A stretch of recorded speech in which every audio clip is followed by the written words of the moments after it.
Italy is one of the most beautiful and unique countries in the world, with amazing food, stunning beaches, and incredible landscapes. But there's just one problem. There are way too many tourists.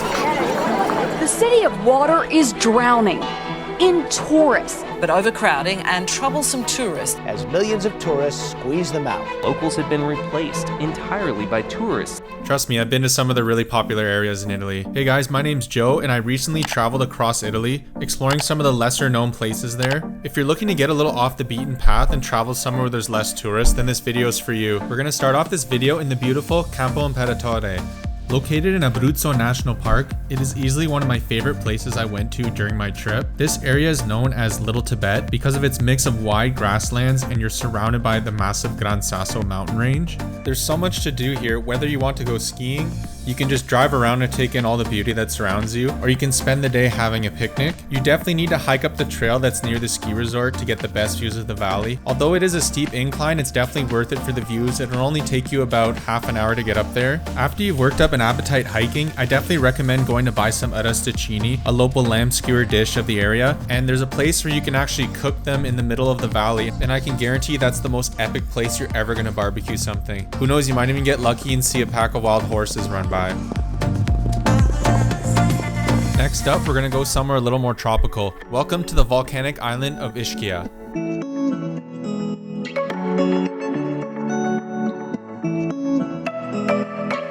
About an hour ferry ride off the coast of Naples, you'll find the island of Ischia. It is far less traveled than places like the island of Capri or the Amalfi Coast, but it is just as stunning. There is beautiful tropical blue water surrounding the whole island with amazing beaches, which makes it a perfect place to go snorkeling. We stayed in the small village of Sant'Angelo for a night, which is at the southern tip of the island. This is a really beautiful place with a lot of beaches surrounding it. This part of the island also has quite a few less tourists. Probably the most popular thing to do in Ischia is actually go to one of their hot pools or natural spas. The volcano actually feeds and heats all these natural pools all over the island. We also found a free place that has some hot pools. I'm not even going to attempt to pronounce it, so I'll just throw it up on the screen. On the island of Ischia, they actually have pools that are being fed by volcanoes. There's actually really warm water. Green here. There's people just chilling off the ocean, but it's actually really warm water. Seem it volcanic. Ooh.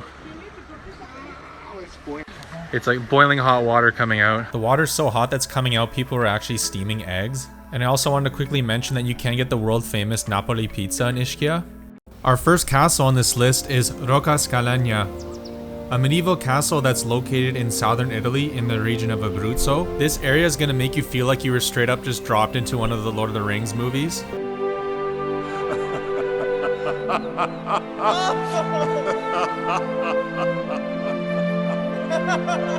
For a very small entry fee, you get to explore this beautiful castle that's located just on the edge of a cliff. There is now a museum inside the castle and its surrounding fortress that really dives deep into the history of the region. So I definitely recommend climbing up to the viewpoint of the castle where you'll be completely surrounded by a panorama view of the surrounding mountains. Welcome to one of the best hikes in the entire world, the Path of the Gods. This hike isn't exactly a hidden gem, but it was so epic that I had to include it in this video.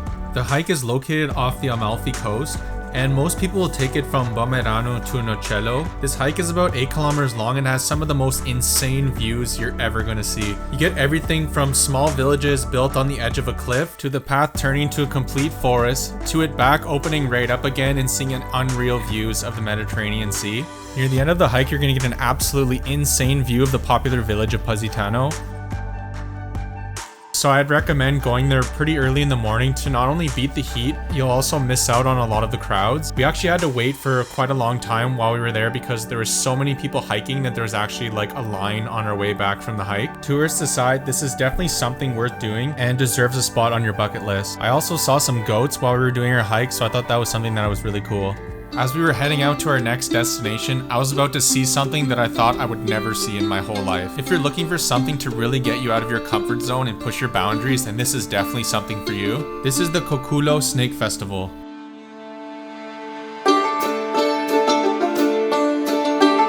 In the small village of Kokulo, every year on the May 1st, thousands of people will come to this festival. 10,000 people to be exact were there when we went. I did not expect this festival to be this crazy and definitely didn't expect there to be this many snakes. They were just passing the snakes around like it was no big deal at all, and they weren't exactly like the smallest snakes. This festival has been a tradition for thousands of years, and it was really cool to see that they've been able to keep this tradition going for this long.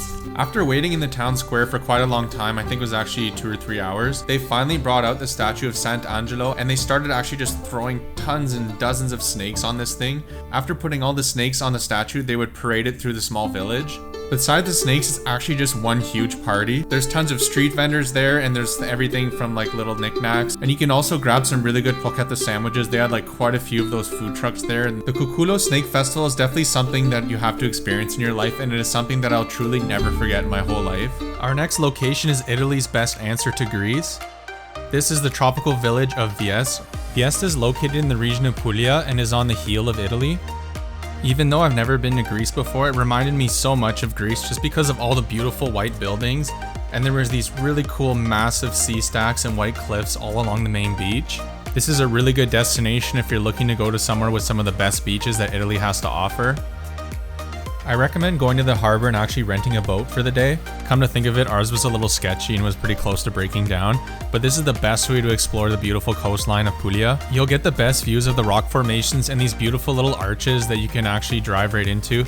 There's also some sea caves that we went into. It's definitely like pretty shallow and a little sketchy, but we decided to go check it out. We also found this really epic beach with these massive cliff sides, so we decided to just anchor the boat in the middle of the ocean and jump off and swim to the beach. And we found this little cave to get some shade when it was starting to get too hot, but this was honestly the best way to spend our afternoon. And if you decided to head out to the region of Puglia, you definitely need to try their famous orecchiette pasta. Located all along the Adriatic coast, you'll find Trabokos. This isn't a specific location or anything, but is an experience that I don't think a lot of North Americans have actually heard of. Trabokos are old fishing platforms that were used by the locals for hundreds of years, and now they've actually been converted to restaurants where you'll obviously get all sorts of different kinds of seafood. Every one of these Trabokos is such a unique dining experience. You're going to be sitting directly on the ocean where they'll be serving you what they caught that morning, so everything is extremely fresh. I'm not gonna lie to you, I honestly wasn't a fan of everything that they were serving, but if you're a huge fan of seafood, you'll be in heaven. I really didn't think that Italians ate raw fish like that. I thought it was more of like a Japanese thing, but they had all sorts of different kinds of like raw fish. To be honest, I'm not like a huge fan of raw fish. The one that really got me was the raw octopus. I tried my best to eat it, but you can see from this video of my facial expressions that it was honestly really hard to keep down. But nonetheless, I did try it. You honestly aren't going to know exactly what they're going to be serving you. It's generally just whatever's freshly caught in that morning. But they do appreciate you even just trying the food. There was a lot of stuff that I did like there was a spaghetti al vongole, which is like a really popular pasta dish in the Abruzzo region. I really like that. And to cap it all off, they usually give you like what they call a digestif. So it's basically like any sort of liquor or anything to just kind of wash everything down. And honestly, I don't know exactly what they gave us, but it was like probably one of the most bitter tasting things ever. I still have 2 locations that I wanted to talk about that I went back to on my first trip to Italy way back in 2017. I wasn't into photography or videography at the time, so keep in mind this isn't like the most cinematic footage or anything like that. It was just me and my GoPro just having fun. And I can't really find too much information, free stuff on the internet. So the first place that I wanted to talk about is actually Scano Lake.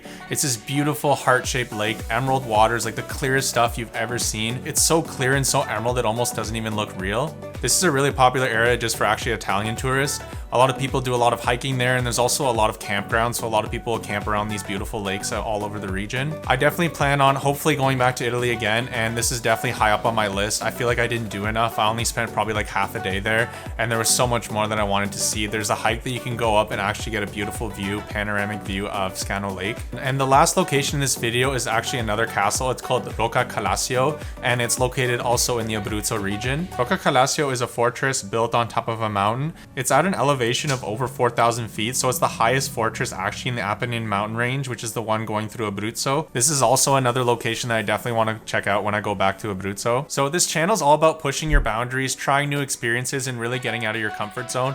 So I hope that this video kind of showed you some new places that if you are watching this video, there's a good chance that you're planning on going to Italy. Just definitely comment down below if you're going to go to some of these places or if you visited there before. And the purpose of this video, I'm not trying to like take all the crowds from Rome and like Venice and just shift them to another area. I'm just trying to show you guys that there is like a lot more out there. There's a lot more places to see than just all the popular places that you see on Instagram. Make sure to respect the places and respect the culture that you're going to see.